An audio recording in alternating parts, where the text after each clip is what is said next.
let's go talk about match day 15 of the Nigeria Professional Football League. What a story we're having in the league this season. It's back and forth in Plateau United. They will lose the top spot, they will come back. MFM, they will lose it, they will come back. So let's see if there will be another team that will say, okay, since you guys are losing, maybe ABS might just, jump on it. But guys, see the results over the weekend. 4-1, very convincing win over ABS. The ABS just went there to capitulate. Katsina United, Katsina 1-0 over Rangers United. I don't know, Chinasa is going to tell us about this particular ultimatum that they always give. 3 matches.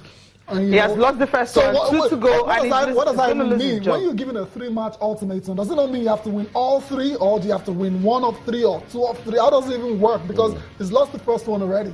Well, I don't think 3 match, especially in the Nigerian league, 3-match ultimatum.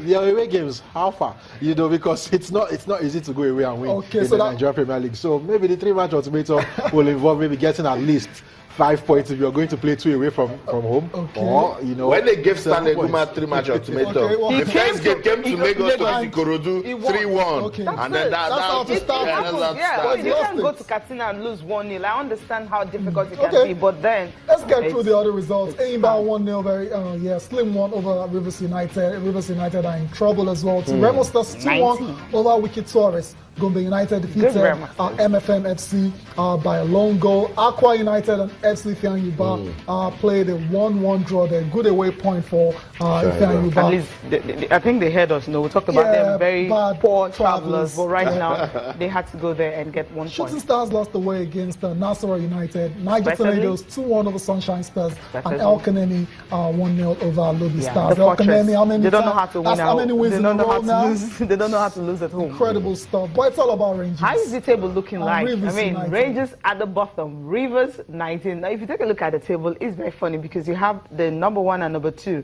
at the bottom. Incredible. What's it looking like? Wicked tourists. It's like the teams that went to the continent outside Ifeanyi are just 17, 19, 20. So Rangers, 12 games, 12 points. That's poor. That's very bad. Extremely Chinasa, is this just about the league being very competitive, or there's something wrong with these individual clubs? I'm talking of Rangers and Rivers United. Well, the thing I talked about this last week, and I'd say it again. When it's easy. It's easy to get to the top, easy relatively, to get to the top. But staying there is actually the hardest part. They struggle, they fought their way to get to the top. Talking about Rangers and Rivers United, and right now, they have like a target on their back. Everybody wants, Rangers, the league champions. Rivers United, you guys are actually in Champions League and now in the Confederations Cup. Okay, we'll give you our game and everything. So it's what's happening, and I don't think they have actually raised their games to actually meet up with the standard that these teams are coming to them with. So it's actually very hard for them, and the quicker they make a decision, maybe you let go of the coach or something, because sometimes when we've seen it happen all over in football, you let go of the coach, and there's a sort of like an injection of something new into the players, and they decide to go on a winning spree or something. So I don't know if that's the level where Rangers are at the moment, because the excuse of being in the Champions League. 2 more games. The excuse of being in the Champions League is over. I'm not saying he should be fired, but what I'm saying is that if the results continue like this, there's only one possible outcome. Which is? Enough about Rangers and Rivers United. The top 4 is looking like this at the moment, and I dare any one of you to say you actually saw this one coming. Plateau United on top, MFM second, El Kanemi Warriors third, and Niger Tornadoes fourth. Okay, I did not see it. No, I felt Caterpillars will be in that top 4. Then, of course, Eimba will also be there because no continental distraction. But from all indication, Eimba have played 15 games, so they don't have any game they're waiting for or anything. The Caterpillars also, they played 14. They just have 1 at hand, and they're here. But if they even win that, it's going to be hard for them to get into that position. But then, 15 games, we still have a lot of games to go. A long way to go. A long way, about 23 more games to go. And so, definitely... I think as we progress, I think the likes of Enyimba and Caterpillars will show their experience and the stamina for this long battle. It's a marathon, it's not a sprint. So these guys are wily competitors. They've been there. They know how to experience this kind of campaign. So I think when it comes to maybe 5, 6, 7 matches to go, we might begin to see Enyimba, Kano Pillars, and luckily for Plateau United and River and MFM, if they can keep the momentum going, it's going to be hard. It's going to be really hard because, like I said, when it's time, when it's crunch time, you will find out that these guys might not just be able to climb up, keep being there. Okay, we'll see how that will happen. But we'll go for a break now. We'll come back. We'll be looking at the papers. Welcome back. We'll look at the papers now, starting with Sporting Sun. And Onazi says Eagles will qualify for Russia 2018. Of course they would. They don't have a choice. Then it will be once Iheanacho at Arsenal. Okay, because as a Wenger, a father and also a friend. Kind of like that. Let me get Chinasia talking with this one. Front page of the Complete Sports newspaper says Eagles frustrated by Burkina Faso friendly cancellation, and I think yes, they should be frustrated because aside what the NFF think they are doing for these players also have the ambitions, they have their plans, and now this game is off. Definitely, of course, they will be frustrated because they already had their sights set on playing 2 games.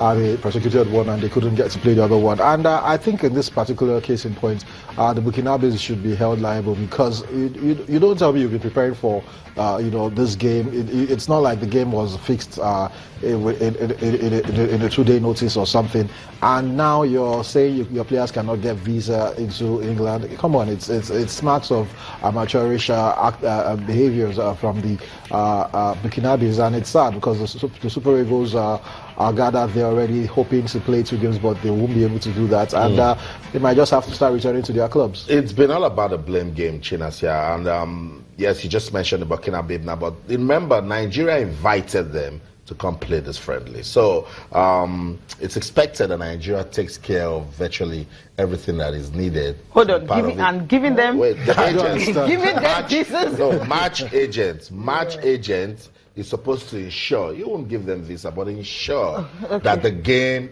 is played. Okay. Now, the UK gave about 8 of their players visas, and we had at 7 were not given visas. So what really happened with that?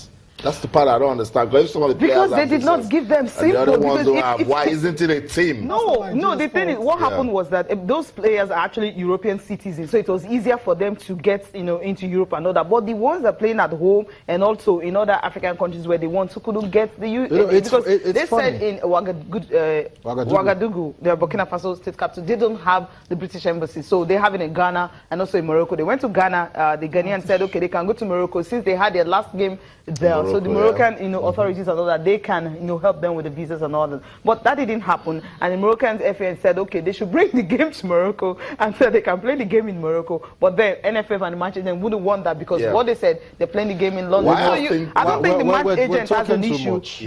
We're talking too much because I think it's very simple. These guys have known that this game will take place in London a long time ago.